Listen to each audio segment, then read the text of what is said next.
Je vais parler de l'hypnose régressive. La première question, à quoi sert l'hypnose régressive?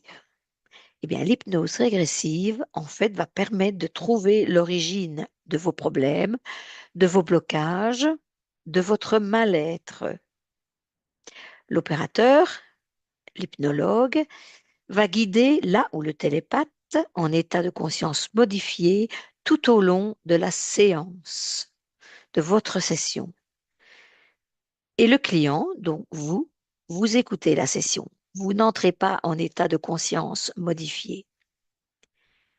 Alors, qu'est-ce que l'état de conscience modifié, qu'on appelle aussi ECM?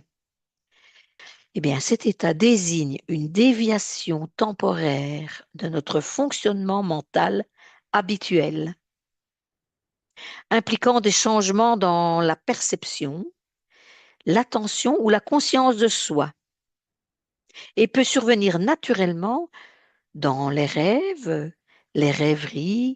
ou être induit grâce à l'hypnose ou à la méditation. Donc, dans notre cas, c'est plutôt l'hypnose. Mais au fond, qu'est-ce qu'un télépathe? Bien, le ou la télépathe qui est en état de conscience modifié va se connecter à la conscience du client ou de la cliente. Donc, c'est la personne qui va remplacer la cliente, puisque la cliente ne se mettra pas en état de conscience modifié. Il faut savoir que chaque personne a un corps physique et un corps éthérique que l'on appelle l'âme, la conscience ou la partie subliminale. Les trois termes, les trois dénominations, c'est la même chose, hein. Peu importe qu'on dise l'âme, la conscience ou la partie subliminale, c'est la même chose. Le ou la télépathe va donc se connecter à la conscience des personnes. Il faut aussi savoir, c'est très important, que tout est présent, tout existe en même temps lorsque la télépathe voyage. Il n'y a pas d'espace-temps dans l'éther. Passé, présent, futur existent au même moment, en même temps. Ce qui rend plus facile la recherche de l'origine des problèmes. Et par la suite, c'est plus facile de les éluder. Mais c'est la conscience de la cliente, et ça c'est important, qui va effectuer le travail de libération de son espace en allant à l'origine des problèmes. L'origine des problèmes, c'est très important. Alors, une autre question, qu'est-ce que la télépathe voit? La télépathe ou le télépathe, évidemment, hein, voit, une fois qu'il est dans l'éther, une fois qu'il est en état de conscience modifié. La télépathie, en fait, est une forme de médiumnité. Les télépathes ont la capacité à se connecter aux fréquences de l'autre. Et ces fréquences, les télépathes les traduisent, ils voient des êtres, voient des couleurs, ressentent les odeurs, le chaud, le froid, etc. Et ils communiquent par télépathie. Ici aussi, on traduit les fréquences. Ils traduisent les fréquences.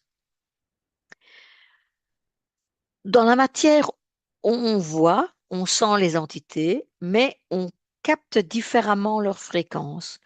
Comme on est dans la matière, les perceptions sont différentes et plus, c'est plus difficile, on a plus de difficultés à capter donc ce genre de fréquences. Tandis qu'en état de conscience modifié, on les voit et on capte et l'on capte plus facilement leurs fréquences. C'est vraiment simplifié, plus facile d'accès. Tout devient plus clair, plus compréhensible et même évident. Les télépathes ont également des facultés à prêter leur corde vocale aux différentes entités rencontrées. Si vous écoutez des sessions, vous remarquerez évidemment qu'on prête nos cordes vocales. C'est l'entité qui parle à travers nos cordes vocales avec notre voix, avec notre vocabulaire, etc. Ce qui permet à l'opératrice de dialoguer avec eux. L'opératrice essayera de capter le vrai du faux, l'illusion ou la réalité des dires de chaque entité, parce que là, on est vraiment dans le monde de l'illusion. Et également, elle pourra aussi capter et découvrir le vrai du faux de ce que perçoit là ou le télépathe. Et l'opératrice est très importante parce qu'elle va conduire la télépathe. Elle va la conduire où elle veut arriver. C'est elle qui détermine ce qu'elle va, où elle veut aller et au fur et à mesure de la session. Donc, il faut savoir aussi que l'opératrice est aussi télépathe, donc ressent des choses, c'est médium ou autre chose, elle a de ressenti. Donc, c'est plus facile aussi pour elle de ressentir des choses pendant la session, même si elle est concentrée sur la télépathe. Il est important de la suivre.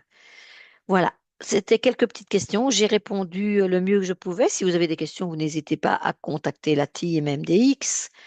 La team MDX, c'est Myriam, Dani et Xavier. Donc, nous travaillons ensemble tous les trois. Voilà, très belle fin de journée.